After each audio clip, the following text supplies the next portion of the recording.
sak at saka patatas. Yung patatas, hinaluan ko lang siya ng konti. 3 piraso lang na patatas.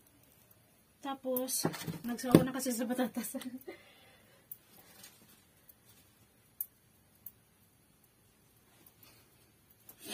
Tapos, lagyan natin siya ng sili na 3 piraso. And then, bawang konti. Ayan.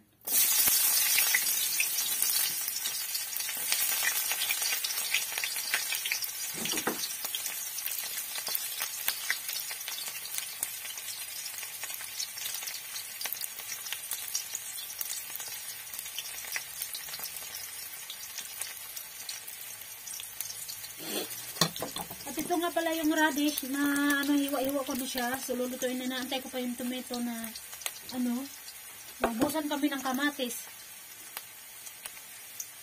So ayan, okay na yan. Lagyan natin siya ng konting turmeric.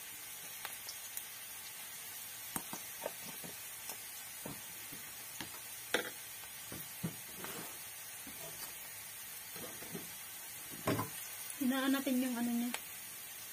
Saka na.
So, ayan. Lakasan na natin yung niya, apoy niya.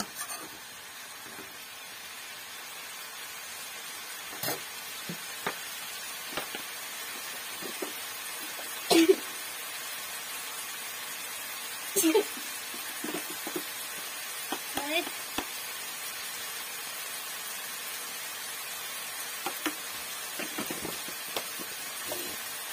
Dito yung panglasa sa kanila, asin lang talaga. Walang magic sarap, yung walang bitsin, yung ba? Walang Ajinomoto, ayun ba? Asin lang talaga, yung ginagawang panglasa dito sa Nepal. Hindi naman buong Nepal. Siguro may ibang tao na nagagamit ng bitsin, yung pero sa amin dito, wala. Hindi kami nagagamit. At saka, ayun, umalis na si Eman, hinatid na ng asawa ko. Nagantay sila doon sa highway kasi doon naman pupunta yung niya tawag doon. Yung sasakyan na Eman ba? Papuntang school. So, ayun. Ang ginawa pa rin kahit na maaraw na sa labas, ang ginawa pa din talaga. Kaya yung style kasi namin talaga dito, kapag pag lumabas na yung sikat ng araw, mag-i-stay kami dito sa labas, kaming lahat, nagpapasikat kami ng araw, para medyo naman humina yung tawag doon, yung lamig. Grabe.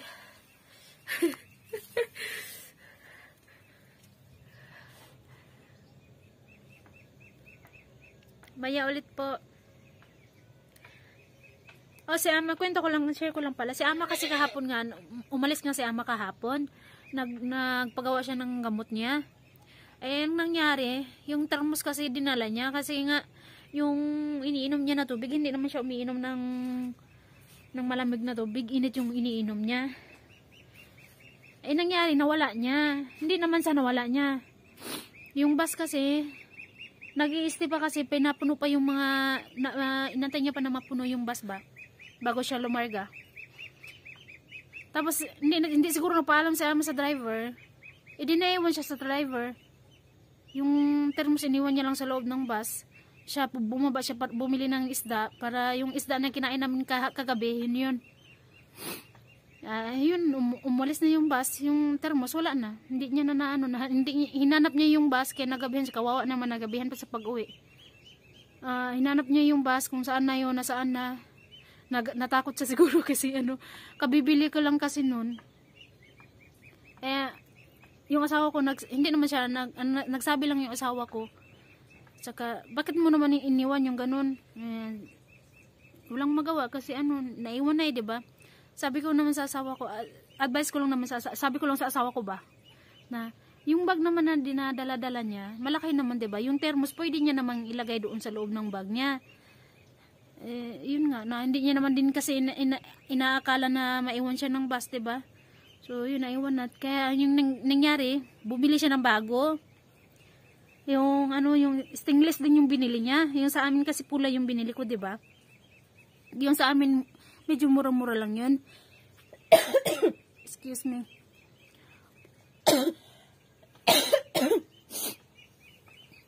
Medyo mura lang yung binili namin. Nasa mga 7 or 600 lang ata yun.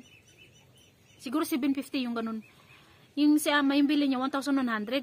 Nagalit yung asawa ko. Sabi niya, bakit ka bumili dito? Isauli mo yun bukas ha. Tapos ayun, kaalis lang din ni Ama. Pinasuli niya. Sinuli niya. Inutusan niya yung asawa ko na isuli niya yun doon. Sabi na asawa, ayoko. Baka magalit yung yung nagtinda niyan. Ikaw magsauli mismo kasi nga, ikaw yung bumili. Kaya siya yung umalis. Siya yung nagsauli. So, sayang na yung thermos ba? Bago pa naman. At saka ayun. Kaya si Ama talagang papalit kasi siya naman nakawala. Siya yung magpumalit noon. Kaya yun. Ito lang ho yung video natin pala for today kasi wala naman anong nangyari. Ito lang yung ganap natin ngayon dito So ayun. Excuse me. Maanghang yung tawag doon. Yung niluluto ko ba, yung anghang niya lumalabas. Ito na lang muna yung video natin for today. Salamat po sa inyo. Ang ganda ng mga vlog. Ang ganda ng mga gawa ko. So, ayan. Salamat po sa inyong lahat. God bless you all. Ingat-ingat po tayong lahat. Thank you so much. Bye-bye. Kukuha ako ng gulay. Para lutuin ko. Nakaluto na ako ng kanin. Gulay na lang yung ang kulang. Sabi ko magluluto ako ng patatas na haluan ko ng sabawan ko lang ba. Sabi ko palagi naman kinakain yun. Ay. Peri ayman lera. Uli yutar ka rin mama. Uli chumot lay. Uli uta duwi sana kaya uta pati ayman. Tapos palagi na lang namin kasi palagi na lang ulaw namin yung patatas na sinasabawan ba yun. Hi. Kaya ngayon iibahin ko. Hi. Dik hinakita ili. Ha? Ay li ay. La. Ito Daily. Hi. Hi. Good morning. Good morning. Thank you so much. Thank you so much. Thank you for watching. Thank you for watching. Salamat po. Salamat po. Salamat po. Salamat po. Alas 9 pa naman mamaya pa yung niya man. Alas 9:30. Ayun yung binang kong babaya yun. Lakad-lakad lang. Wah. Uta pati. Uli mama, piri macimut di mo ili.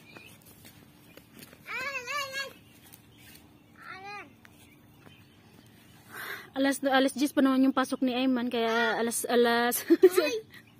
Hi, Arin. Sa Arin. Hi. Si Ayman na si Arin palagi nag-hi. Hindi naman kita. Alas 10 pa yung pasok ni Ayman. Tapos mamayang alas 9:30. Dadamitan ko na siya. Bihisan ko na siya para makaalis na siya.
Ayan, okay na to. Okay na to. Yan, ganyan lang karami. Yan. Okay na to. Sila lang naman tatlo kakain. Hindi ako kumakain nito kasi ang lakas ng amoy niya ba. Kumakain ako nung yung mustard na sak. Kumakain ako pero nito hindi. Hindi naman sa totaling hindi. Tumitikim-tikim lang naman ako. Ayan. Malamig pa din. Pero ngayong araw talaga sobrang lamig talaga, sobra. Habang tumatagal, grabe ang lamig. Bala ko kasi ito.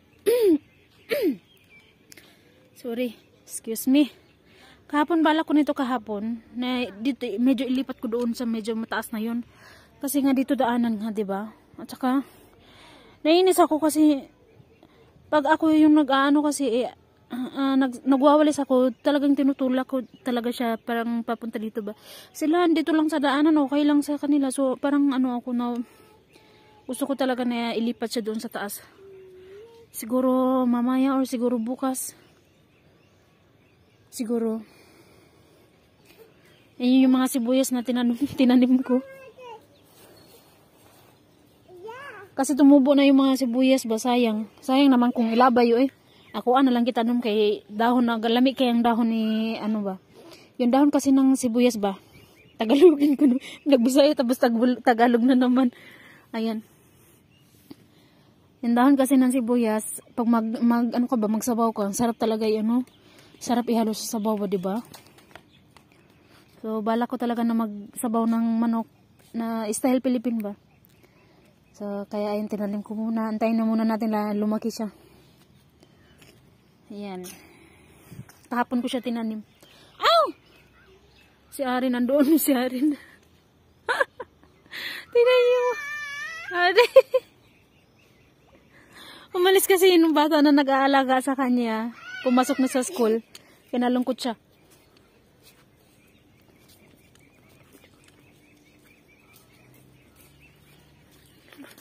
Ano yung nangyari sa bilan ko? Gutom na to. Kasi kanina pa siya lakad ng lakad. Hindi niya alam kung anong gagawin niya. Gutom na ito. So, bilisan ko yung pagluto. Hugasan na muna natin ito. Sumaya ulit pa. Ayun, naalis malis yung banan ko. Ayun. Pupunta siya doon sa bahay ng kapatid ng binan kong lalaki. Wala kasi siyang gagawin. Hindi niya na alam kung anong gagawin niya. Gutom kasi siya. Kaya ayun. Hugasan ko muna. Dito pa ako. Hugasan ko muna yung sak. Sak or sag. Ewan. Pero sa amin tawag dito sa amin kasi is sak. Kaya sak yung tawag ko din. Aalis sana siya na siya lang mag-isa. Pinahabol ko si Arin. Kasi, alam naman siya lang mag-isa yung aalis, maglalakad-lakad si Arin, pinasama ko na lang kasi magluluto nga ako. At saka para naman mabilis yung pagluto ko ba. Yung mga patatas, na talaga, excited si Inday mag-harvest ng patatas.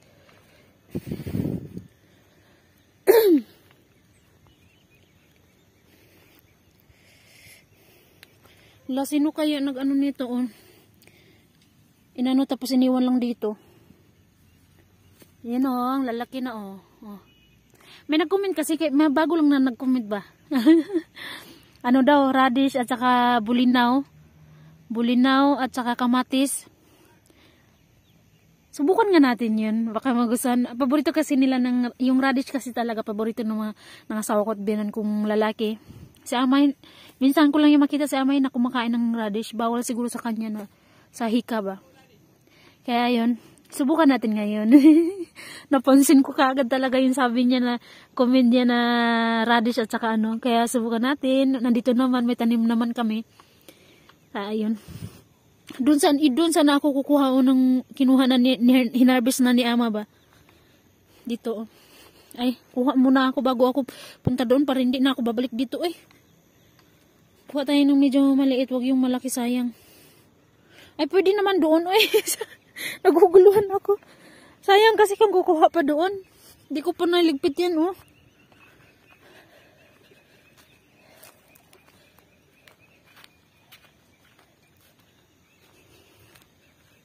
ang liit pala. Ay, may malaki pala. Oh, ayan oh. Sana hinugasan mo na ito ni ama, tsaka sa kanya inano. Tawag doon, hinugasan niya muna, tsaka na bilad ba? Kasi si ama talaga yung style talaga ni ama, hindi niya na lang hinuhugasan. Parang ano na lang. Ay, hindi pala nung last year, sila. Ginanyanan niya lang yun ng tubig, tapos wala na. Hindi pwedeng, kung ako lang talaga ha, iisa-isahin ko yung paglinis-linis, so gagawin ko mamaya. Sana hindi ako mapagalitan ni ama pag nakita niya ako na nilinisan ko ng ganito. Dito na lang ako kukuha. Okay na to, dalawa. Tara na. Dito may marami para mano radish. O yan o. Yan mga radish yan, pero maliliit pa kasi. So, hindi pa inarbis ni ama. Dito rin o, may mga sak din o. Ayan o. Sak, ayan. Kahit saan na lang nagsitubuan yung mga sak. Yung naman, yung bisol namin dito. Bisol sa Bisaya ha. Pangalan nito yung bisol. Hindi na umaano eh. Hindi na tawag doon ha. Maliliit na yung mga dahon niya. Hindi na nag-aano. Hala. Hinalo na naman nila yung damit nila. Sinsa. Kunin ko yung damit ni Arin. Yung shirt pa ni Arin. Ayun. Adoy, yung lamig. Akong laban ko na lang ito. Para mamaya sila na maglaban yan. Pala sila. Wala ako sa mood ngayon maglaba. Kasi inaraw-araw ko na kahapon naglaba rin ako si Baba rin inanyo niya. Wala kasi yung biyanan ko kahapon si ama. Nagpagamot siya. Si Baba rin ang bilis niyang nilabas yung sombrero niya at saka yung tawag doon. Yung pantalon niya. Yung pantalon nga ng asawa ko hindi ko nga nilaban kasi nga wala pang lakas yung kamay ko. Kaya sila na muna maglaban. Yung biyanan ko rin ang bilis niya rin ang bilis niya talaga nila ng ang bilis ng mata pag nakita ako maglalaba, ang bilis talaga ng mata nila palabasin yung mga marunong damit nila ba. Kasi ako, gusto nila ako na, lalo na yung binan kong lalaki, gustong gusto niya na ako yung maglaba sa damit niya, kasi nga, pag ako daw yung maglaba, malinis daw. Pero pag hindi naman sa seryosong usapan lang din talaga, totoong usapan lang din ba. Pero pag kasi si ama daw kasi yung maglalaba, hindi raw inaano ni ama. Hindi niya masyadong ginandahan yung paglaba ba. Kaya ako yung gusto niya na maglaba. So, napagod na rin ako. Minsan, pag may ako, nakita ko na konti lang yung lalabahan ko na lang. Kasi kapag hindi mo nilalabahan, naglalaba yung, pag yung binan ko maglaba, pag hindi ko nilaban, kunwari naglalaba ako ngayon at hindi ko sinama yung sa kanila, siya yung pagkatapos ko maglaba, siya maglalaba, nagdadabog Hindi naman ako natatakot na magdabog or Hindi lang maganda tignan ba, lalo na pag may maraming tao na na nakatingin na nagdadabog, ayoko nang ganun, basta ayoko nang makita ng habang nagdadabog yung si Ayman din at saka si Arin. Titig lang sa kanila Kaya ayoko makita ng mga anak ko. Kaya ganun lang. So, kaya natin to, inshallah. Basta, titiisin ko ang lahat-lahat na ngayon. Basta makauwi lang ako. Excited talaga ako basta. Pasensya na kayo. Excited talaga ako, basta magugulat na lang tayo. Magugulat na lang ako talaga. Basta, excited ako na makauwi sa Pilipinas, inshallah. Miss na miss ko na si mama. Lahat. Miss na miss ko na kayong mga pamilya ko sa Pilipinas. At saka pag makauwi na kami ng Pilipinas, makakaligo na rin ako ng dagat ulit. Dito kasi walang dagat. So, ayun. Ngayon ulit po, anuhin ko muna ito. At saka yung, para makaluto na ako habang wala pa si Arin.